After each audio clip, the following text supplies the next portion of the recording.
नमस्कार दोस्तों, PCS up to date programme में आपका स्वागत है। दिन भर चर्चा में रहे नेशनल इंटरनेशनल इम्पॉर्टेंट इवेंट्स के साथ साथ राज्य स्तर की सूचनाओं को कवर करने वाले इस प्रोग्राम को इस तरह से डिज़ाइन किया गया है कि आपकी परीक्षा में इससे सवाल बन सके। हमें उम्मीद है कि सभी पीसीएस परीक्षाओं के लिए प्रोग्राम बेहद उपयोगी साबित होगा और इस सेशन की पीडीएफ आपको मेरे टेलीग्राम चैनल पर उपलब्ध हो जाएगी। तो आइए खबरों की ओर बढ़ते हैं। 28 मई 2023 को भारत के प्रधानमंत्री ने संसद भवन की नई बिल्डिंग का इनॉग्रेशन किया है। इस अवसर पर पीएम ने संसद निर्माण श्रमिकों को सम्मानित किया और संसद में हिस्टोरिकल संगोल यानी कि राजदंड भी स्थापित किया। गौरतलब है कि नई संसद building central Vista redevelopment project का पार्ट है। इस प्रोजेक्ट में वाइस प्रेसिडेंट के लिए नया आवास, प्रधानमंत्री के लिए नया ऑफिस और आवास और सभी मिनिस्ट्रीज के लिए एक सेंट्रल सेक्रेटरीट का कंस्ट्रक्शन भी किया जाना शामिल है।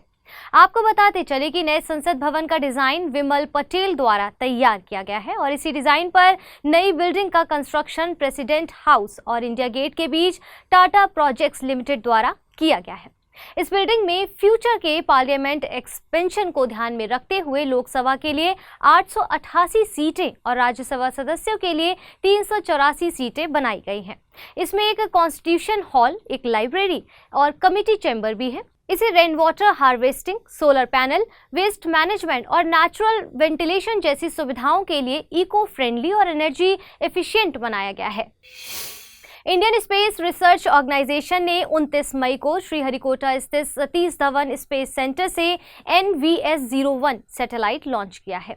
इसे GSLV F-12 रॉकेट द्वारा जियोसिंक्रोनस ट्रांसफर ऑर्बिट में डिप्लॉय किया गया है। ये सैटेलाइट 2016 में लॉन्च IRNSS-1G सैटेलाइट को रिप्लेस करेगी, जो regional navigation satellite system NavIC की 7वीं सैटेलाइट है। गौरतलब है कि भारत ने कारगिल वॉर जो कि 1999 में हुआ था, उसके दौरान पाकिस्तानी सैनिकों की घुसपैठ को जानने के लिए अमेरिका से मदद मांगी थी। उस दौरान अमेरिका ने भारत को GPS सपोर्ट देने से मना कर दिया था और इससे सबक लेते हुए भारत ने अपना रीजनल नेविगेशन सैटेलाइट सिस्टम बनाने का डिसीजन लिया और इसी क्रम में 2006 में नेविक के रूप में भारत के इंडिजिनस नेविगेशन सिस्टम को अप्रूव किया गया है।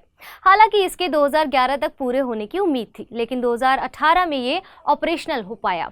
आपको बताते चलें कि नेविक 7 सैटेलाइट के कॉन्स्टेलेशन से बने एक रीजनल नेविगेशन सैटेलाइट सिस्टम है। ये नेविगेशन सिस्टम भारत और उसकी सीमा से 1500 किलोमीटर तक के क्षेत्र को कवर करता है। इसका यूज टेरेस्ट्रियल, एरियल और marine transportation, location based services, personal mobility, resources monitoring और साइंटिफिक रिसर्च के लिए किया जाता है। ये सैटेलाइट सिस्टम एयरक्राफ्ट और शिप के साथ साथ रोड पर चलने वाले पैसेंजर्स को भी सपोर्ट प्रोवाइड करता है। ये इंडियन नेविगेशन सिस्टम गूगल की तरह विजुअल और वॉइस नेविगेशन फीचर से भी लेस है। हाल ही में भारत सरकार के नई दिल्ली में रिवॉर्ड प्रोग्राम की रिव्यू मीटिंग कंडक्ट की गई है। रिवॉर्ड यानी कि rejuvenating watersheds for agricultural resilience through innovative development world bank के सपोर्ट से चलाया जा रहा है। वाटरशेड डेवलपमेंट ये प्रोग्राम है और इसे 2021 से 2026 तक के लिए लागू किया जा रहा है।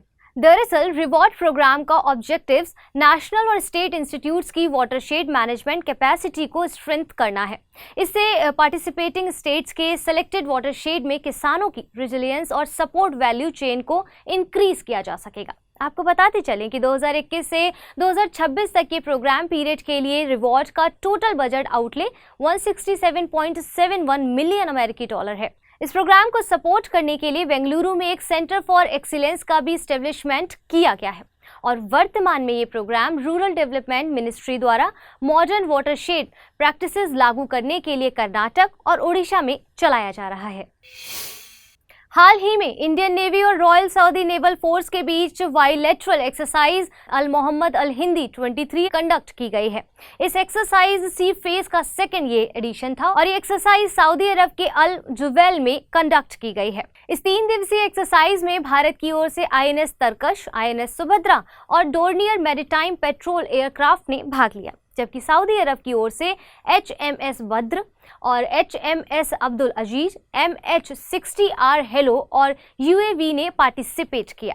और आपकी जानकारी के लिए आपको बताते चलें कि अल मोहम्मद अल हिंदी भारत और सऊदी अरब के बीच पहली नेवल एक्सरसाइज है। इस बार लेटरल एक्सरसाइज को कंडक्ट करने का डिसीजन 2019 के रियाद समिट में लिया गया था।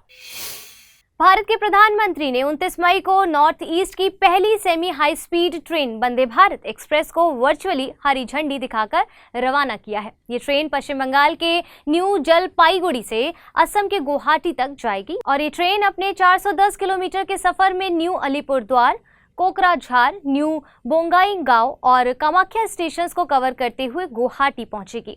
इसी ट्रेन को हरी झंडी मिलने के साथ देश में अब 18 वंदे भारत ट्रेनें डिफरेंट रूट्स पर ट्रैवल कर रही हैं। आपको बता दें कि आज असम सहित पूरे नॉर्थ ईस्ट की रेल कनेक्टिविटी के लिए बहुत बड़ा दिन है। आज नॉर्थ ईस्ट की कनेक्टिविटी से जुड़े 2 और प्रोजेक्ट्स का इनॉग्रेशन किया गया है। पहला है असम और मेघालय के लगभग 425 किलोमीटर रेलवे ट्रैक के इलेक्ट्रिफिकेशन का काम पूरा हो गया है और दूसरा है असम के लामडिंग में न्यूली कंस्ट्रक्टेड डेमो या मेमो शेड का भी आज इनॉग्रेशन किया गया है। तो फिलहाल के लिए आज के इस सेशन में इतना ही। जल्द मिलेंगे एक और नए सेशन के साथ। तब तक के लिए धन्यवाद।